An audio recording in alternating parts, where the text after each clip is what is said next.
Okay.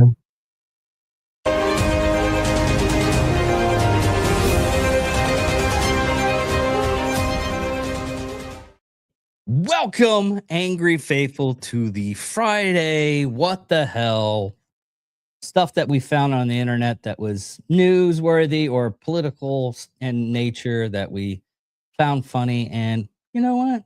We're looking it up and seeing what's real out there and what's not. Politics? This isn't a video game episode? Oh no, Bill. Yeah, and that's what's so funny about this one. California mayor was a CCP spy, and she used the glamour shot way too much on a lot of her photos. We chose the photo that was not glamour shot for her, but this is what it actually is. Former Arcadia, California mayor Ellen Wang resigns and agrees to a plea deal to acting as a legal agent for the people of Republic of China. Federal prosecutors revealed she secretly worked with Chinese officials to spread pro-Beijing propaganda and failed to resign as register as a foreign agent.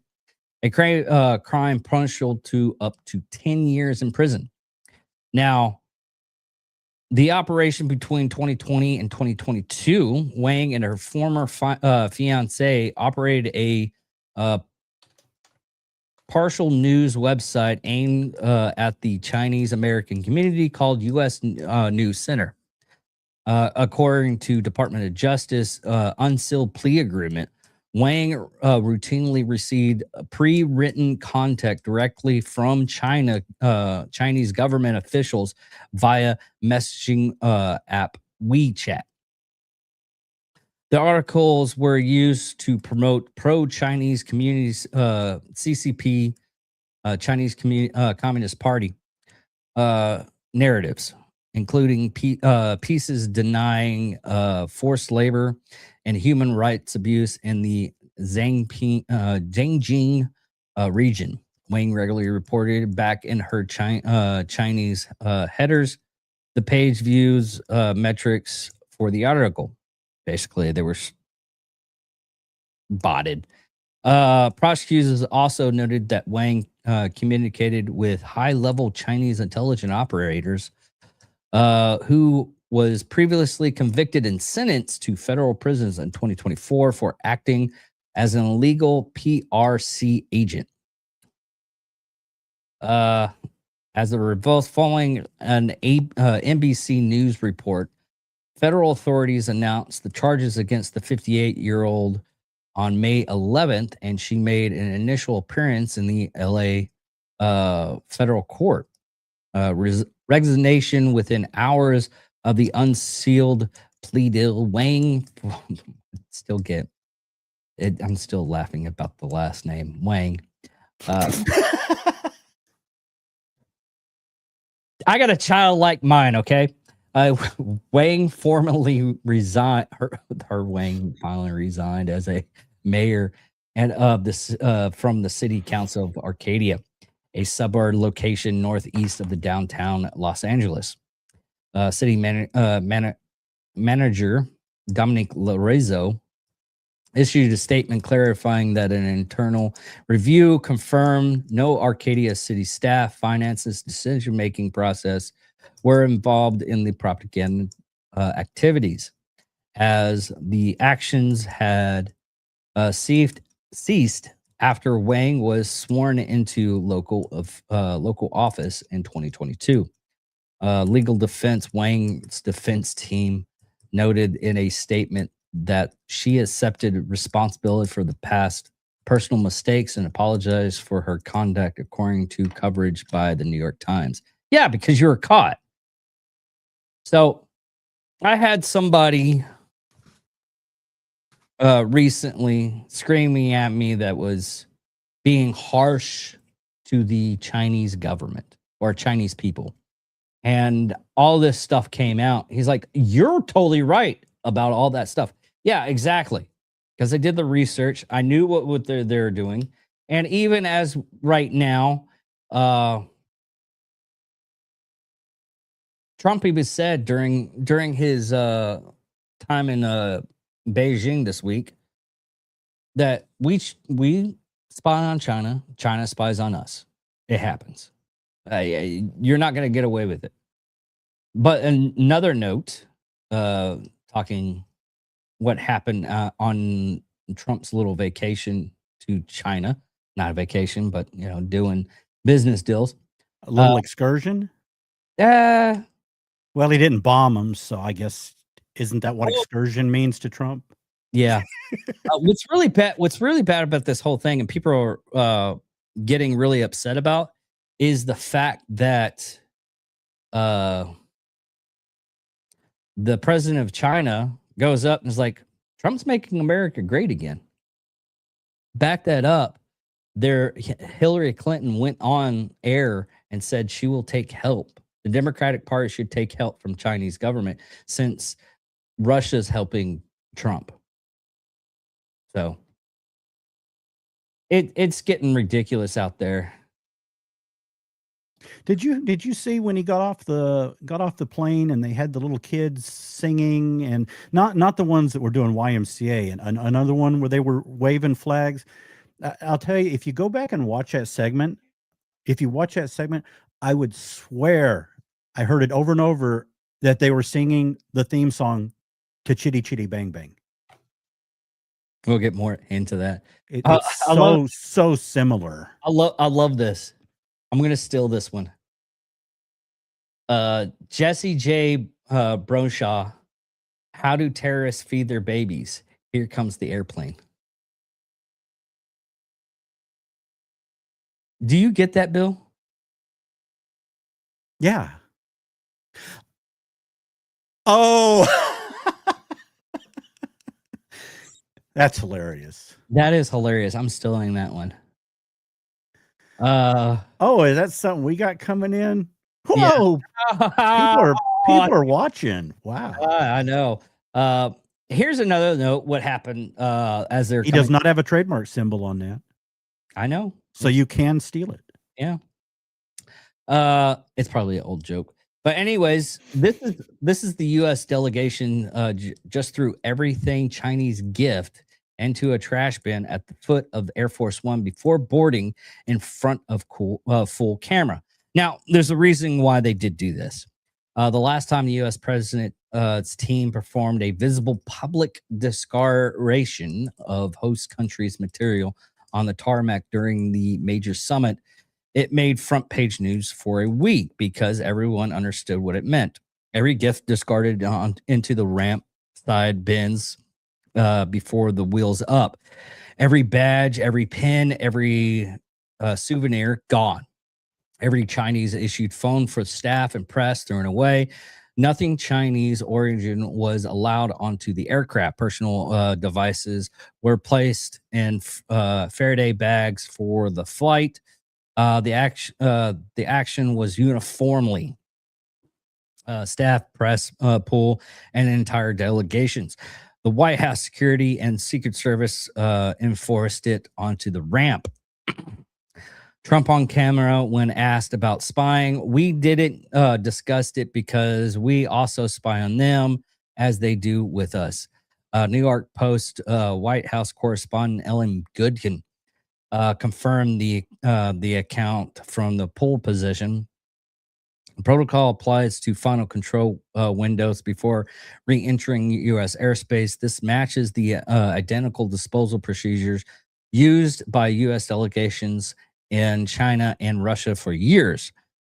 The trigger document counterintelligence concerned with the Chinese issue electronics carry embedded malware trackers and listening devices. This is not improvised. It's pre-planned, executive at the ramp in front of cameras.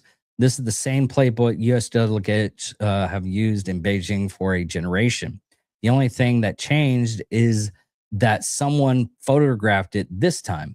Trump arrived with Elon Musk and Jensen Hung He left with nothing Chinese on the plane, not a pen, not a phone, not a souvenir. However, whatever was said in those meetings, the secure posture on the way out told you everything that you needed to know how Washington actually views Beijing when the cameras aren't on the handshake. I'll keep you we'll keep you updated on any kind of noted stuff, but that's what happened. But yeah, uh it's a security thing, really. And I'll tell you why. The the Russian embassy, the US embassy in Russia. This is the most intelligent thing I've heard from the intelligence community. What they had done was they wired mics throughout the whole entire U.S. embassy through the electrical. No, it wasn't electrical. It was the foundation through the rebar, so they could hear everything. They were recording everything. They found it like 2 to 3 years later. But yeah, dude, every country spies on every one of them. The actually best one is probably France.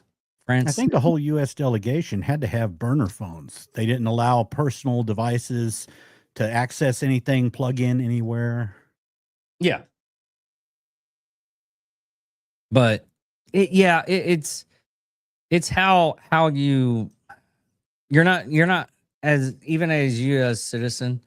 If you go in a different country, you're not allowed to bring back anything from that country that you're gifted by somebody. And trust me, there is some questionable thinking going. Are you sure we can't take this? Because Kuwait, during their liberation from Iraq, they offered like I think $20,000 to each serviceman that helped out. $20,000 to a serviceman? That's a lot of money. And well, the biggest bummer is you weren't able to bring the camel back. Yeah. I knew I wasn't going to take that camel. There's no way I would bring. I've seen some really shady stuff being smuggled. A camel's probably not going to be one of them. Well, that wasn't a smuggle issue, though. That wasn't a smuggle issue. That was a legitimate gift. Yeah, yeah. But I had to accept it and then discard it in a way. That camel was good eating, though. Aww. We had to figure out a way. They cooked it for us. Now I'm really bummed. I didn't remember that part of the story. Oh yeah. I ate that camel. Why does the feet smell and the nose runs? Okay, why? John first 1, 2, 3. What does the feet smell and the nose run? I'm actually kind of curious. That is an old dad joke, and I'm drawing a blank on it. Really, Bill? You've been like the king of dad jokes, and you finally get stumped because you can't remember. Is it the dad thing? I make shit up. Like, remember out at work, all of a sudden I'd pop out with something, and then I'd have such a straight face on it, like it was serious, and everyone would crack up. I can't believe I was able to do that. I would purposely keep a complete straight face saying something really stupid. Wow. I hear I was entertaining. Another thing that's happened this week that I found interesting: no joyriding in Washington. Did you hear about that one? No, I didn't hear about that. I did start to watch a video, but I I only watched a few seconds of it. Janine Pirro was announcing something on the amount of security they're going to have in DC for the 250th. Okay, don't ruin my joke. Anyways, Oh, this is a joke. no, it's not a joke. The People Republic of Washington. We said the People Republic of China. This is People Republic of Washington. Are you referring to DC or the state? No, state. Okay, I was thinking DC. Okay. So clarify that. Has now officially banned aimless driving, punishable by $1,000 fine. No more joyriding or clearing your head or cruising around. You must have a lawful destination to be on the road in Washington. So, yeah, it's an actual bill, Senate bill for Washington State, 626. Aimless driving is prohibited. So you have to be going somewhere. Just keep on saying that you're going to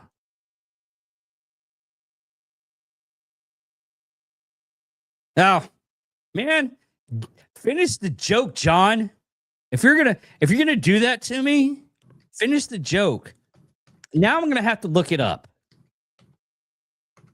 So about to ban you because of that. Why does a feet smell and a nose run? How? Why does feet smell and a nose run? How? Okay, there we go.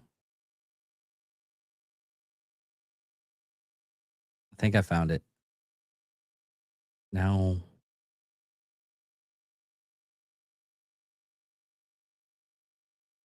I think I found it. I didn't find it. It's still just the joke, but it doesn't do the punchline. Hold on. Hey, Poland. Love what you guys are doing in Poland. But yeah. So if you're ever going to go to visit Washington, because I thought about this. What if, I mean, you're still going for a destination. Like if you're going to going to the river, going to visit their parks. They have some beautiful country national parks. But if you're going there, you're technically taking a joyride to that location. If you think about it. Bill, are you paying attention? Joyride. Yes. I mean, if you go to if you're taking a vacation to Washington, you're technically taking a joyride. I mean, you're going to the places and everything. Yeah, and unfortunately, we don't have time, so this trip isn't going to be a driving trip. But as far as aimless wandering, did you hear about the Waymos? No. The driverless taxis. Oh, okay. Over in Atlanta, they took, and while they were waiting for customers, they would go into cul-de-sacs and just start circling. So they were blocking cul-de-sacs. They were filling them. These people who I live on a cul-de-sac, so I can get away from everything. Well, these things are doing that. So now they've said they've passed something where they're going to be able to ticket Waymos. Give them tickets. I'm all for that because if you think about it, that makes sense. Because look at the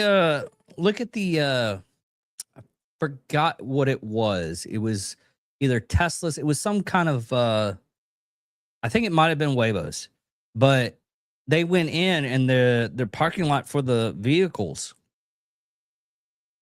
are the people next door to them, to that little parking lot, are getting pissed off at those cars because those cars want specific parking spots for themselves and start honking until the car leaves. So it's basically they prefer certain things. Now so we have someone from Poland.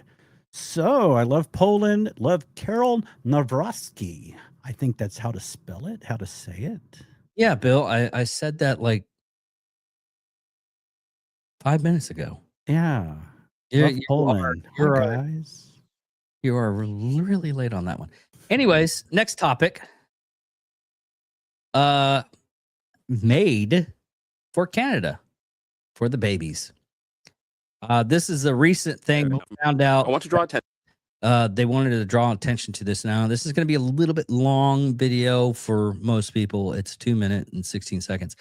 But if you're not aware, we did a topic on this a while ago. Made for in Canada is considered assisted unaliving. I had to say the weird stuff because of YouTube. But anyways, this is what they are upset about, and this is weird. Attention to 3 concerns about the widening scope of euthanasia in Canada. These are not concerns from the fringes, but statements from a member of a provincial medical college, recommendations before Parliament, and the reality of MAID right now in Canada. And most Canadians are not yet aware of the extent of the horror. The first concern is about a statement regarding infants. A member of the Quebec College of Physicians has formally stated that MAID may be an appropriate treatment for babies from birth to 1 year of age, who come into the world with severe deformities and very serious syndromes, and that parents should have the opportunity to obtain this care for their infant. Canadian law currently permits the withdrawal of life-sustaining treatment for critically ill newborns. This medical practitioner's proposal goes further. He calls for the calculated killing of an infant. These are patients, babies, who cannot speak, cannot consent, and cannot ask for help. If we cannot draw the line here, I'm not sure where medical professionals imagine the line to be. The second concern is a proposal regarding mature minors. A report by the Special Joint Committee on Medical Assistance in Dying, AMAD, has recommended extending MAID to children with parental consent described as optional. A physician, not a child's parent, would determine whether a child is able to consent to his own death.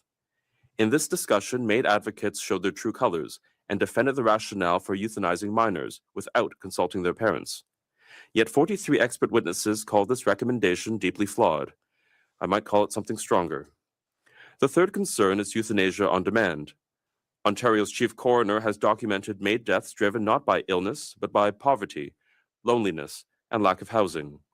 Approximately half of those who died by MAID in 2024 reported requesting it because they felt like a burden to their families, friends, or caregivers.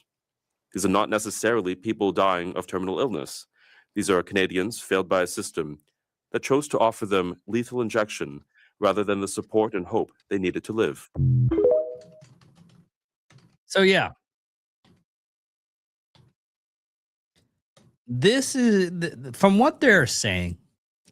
This is basically Nazi Germany. I know there's people that don't want to hear that. That I can't believe he was saying that it's Nazi Germany style stuff, but it is.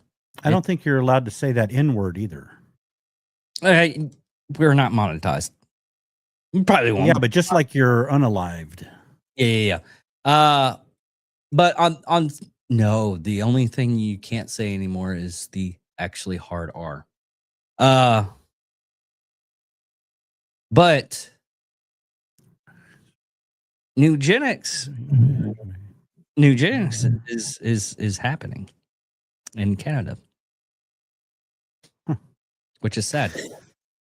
Well, I did an article on that about 15 years ago up one of the northeast provinces. They were the first one to propose that, and the reason they proposed it is because their healthcare is too expensive and is a cost savings. Yeah, I know. It's super ridiculous. I'll tell a story. And this is coming from Dan Cummings. He's the host of Time Suck. At one point in time, as a comedian, he was doing social. He was a social worker, and what had happened is there was this woman that couldn't keep her kids. She was not allowed to. She had 12 kids from different baby daddies and whatnot. What had happened was is he goes up and he's like, why just not, tire tubes? Because this is like the 12th one when he was there. I was like, why not just tire tubes? Because they said that's eugenics, and the Nazis did that. We can't do that. So, yeah, we don't follow Nazi stuff. So, and it's ridiculous that they're doing this. The other little tidbit on this one. You remember the old Gene Wilder's Willy Wonka and Chocolate Factory? Me? Yes, Bill. Oh, yes, I do. And unfortunately, or fortunately, our waterfall is no longer, when it reopens, going to be able to be called the Willy Wonka Falls. I don't care about that, Bill. Anyway, Oh, okay. You remember the Oompa Loompas? Bill, this is me having a conversation with you. We're having a conversation. I want you to look me dead in the eye, look in the camera, okay? Do you remember the Oompa Loompas? Yes. Okay. Now, on that, do you know where those Oompa Loompas came from? The little people that were acting in the thing. They were real actors. Yeah, they were real actors, but they mostly came from England, France, neighboring places from the place they were filming. They were filming in Germany. They couldn't find any little people in Germany. Do you know why? No. Eugenics. There were no there to this day, there is very few little people in Germany because of the Nazis. Wow. I Googled that because I thought that was kind of messed up, but that shit's real. Must be hard to be a little person in Hollywood nowadays. I don't know. Peter, what's his name? The guy that was in Game of Thrones. He's doing pretty good. Well, I mean, it was like the latest. What was it? Cinderella. They weren't going to allow little people because that was some kind of not socially. But the real little people were like, we're out of a job now. Yeah. There's a lot of speculations on that one that nobody watched that movie because. And in Willy Wonka, I think there was one in the new one. I think there was one guy who was the little person, and they duplicated him, AI or something. Yeah, that's what they did. But anyways, next topic, Bill. What the flock? Yes.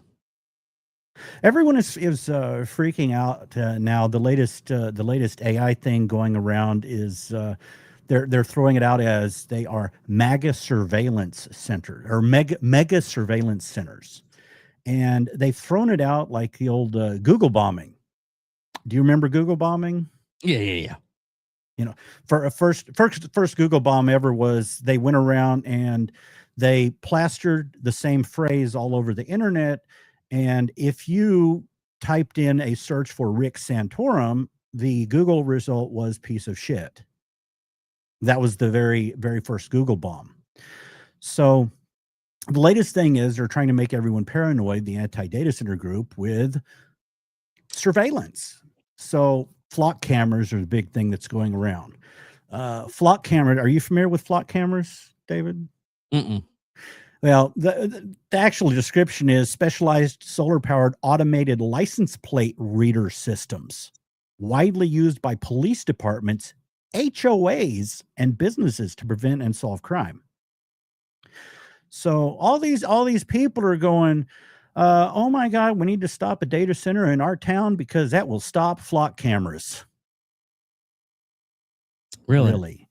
Yeah, it's like for some reason we took out 40 people in Iraq because we tapped into China cameras that were Iran.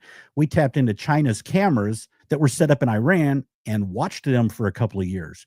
There was no data center next to them when we wiped the floor with them. I don't know what I can say. There's a lot of ways I could put that. But on the flock camera, they're thinking, oh, get rid of it so can't spy on us. Here's the thing about flock cameras. They do all of their processing, their license plate reading and everything in the camera. Then they have a small amount of data they upload to the cloud.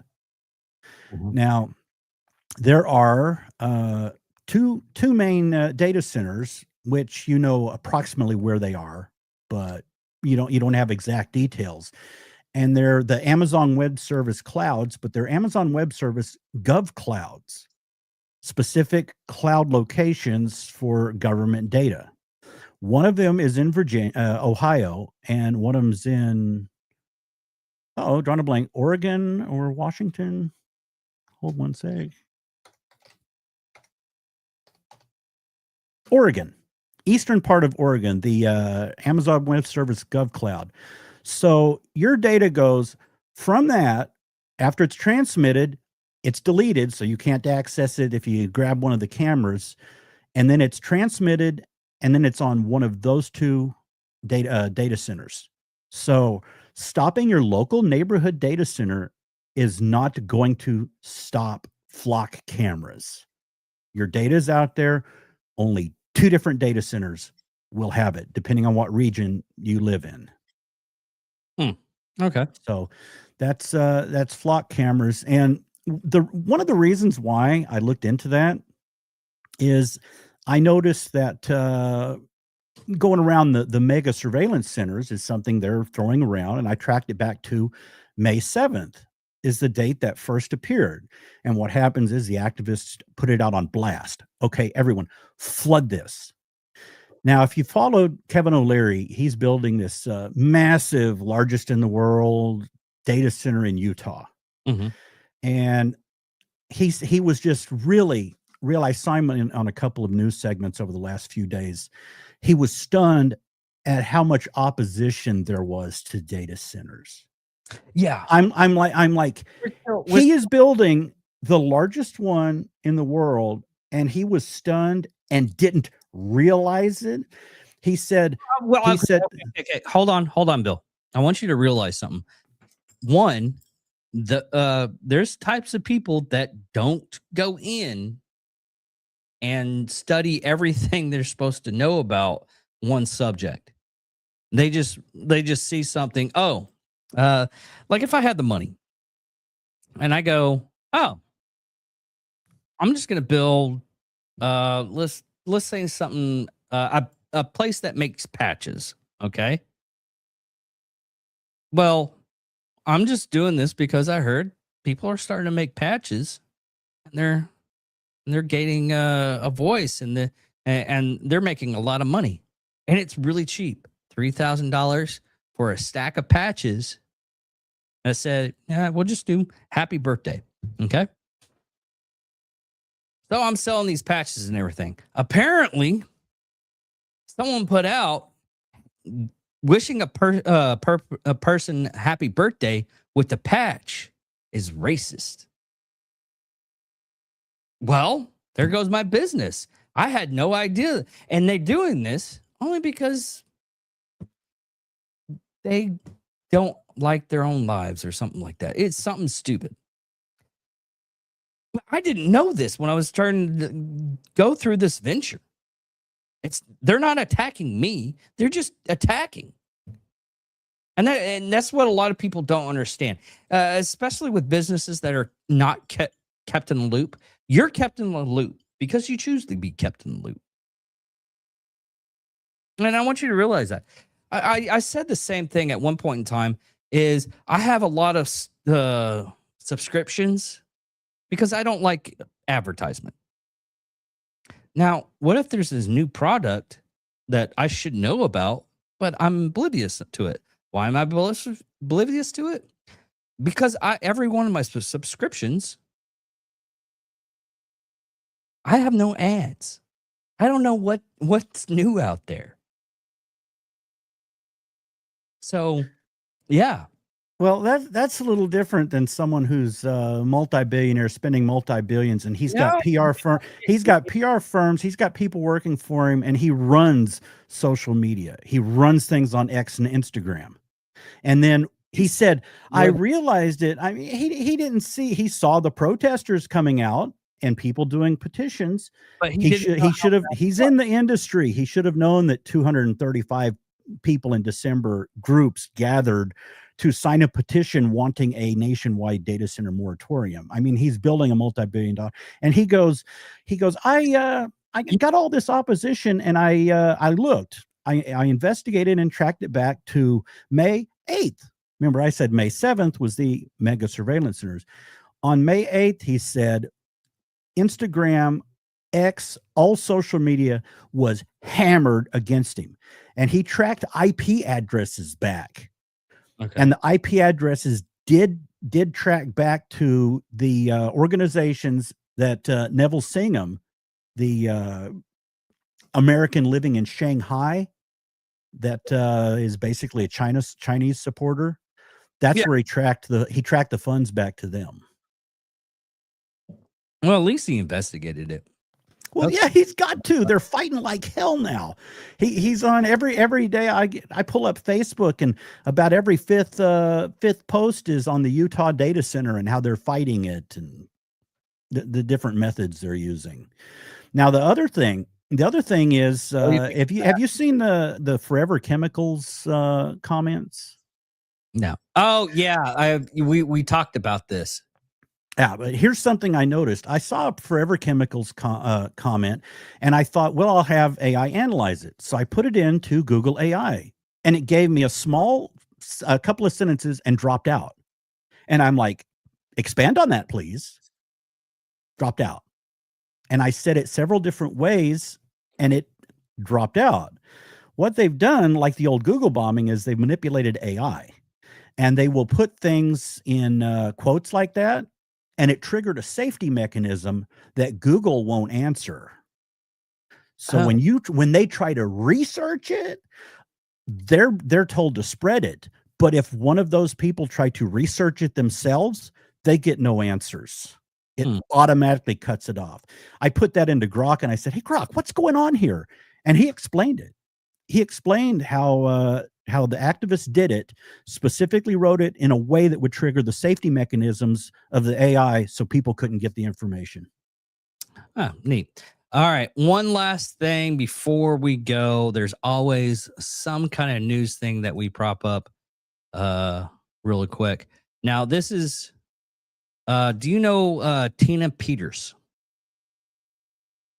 It's a yes or no question, Bill. So rings a bell. Okay. She was a denier, election denier, and she was arrested. Now, The only nonviolent offender that is on the California or Colorado governor had ripped open her appeal and pardoned her, gave her clemency. We'll just go by this. the only nonviolent offender that is on the commutation list. She was sentenced to almost 9 years in prison. And to be clear, she deserved to go to jail. She committed a crime. What's at issue here is how long the sentence is. And I agree with the appeals court that in the sentencing hearing, the judge incorrectly looked at and considered her bizarre viewpoints, her speech, and held her speech against her. She happens to be somebody that's espoused what I believe to be what anybody objectively would believe to be incorrect opinions, conspiracies, etc. That is not a crime in our country. What is a crime is, along with two other co-conspirators, one got 6 months, one got parole only, accessed after a municipal election, election computers to download software for an independent audit prior to the software being updated. That is the crime. There were 4 felonies. Those felonies will stick with her. She's a convicted felon. And I believe that the 4.5 years that I'm commuting her sentence to, she'll be on parole along with a number of the other 9 next month, is a fair, just, and tough sentence for her crime. Yeah, so she's I totally agree with that, because she gave out the information, and we've talked about this last week. But yeah, I agree with the sentencing, but I don't agree with the free speech one. And I'm glad he did do his due diligence because she gave out sensitive information. But anyways, everybody, thank you for. I'm sorry about the short episode, but this is my long weekend. Next weekend we'll go a little bit longer. So. And don't forget. Oh yes, Bill. That's right. You're going to be on the Bill Stanton on Big Jim Ross's segment. Big Jim Russell. Oh my gosh. I'll be on the radio tomorrow. Bill Staten on with Big Jim Russell's Insight segment tomorrow, Saturday at 6 a.m. We are going to be talking about data centers, facts versus the rumors. And that's on 99.9 KLUR, 103.9 The Hot, and 104.7 The Bear. And you can catch it streaming live on KLUR. Yeah.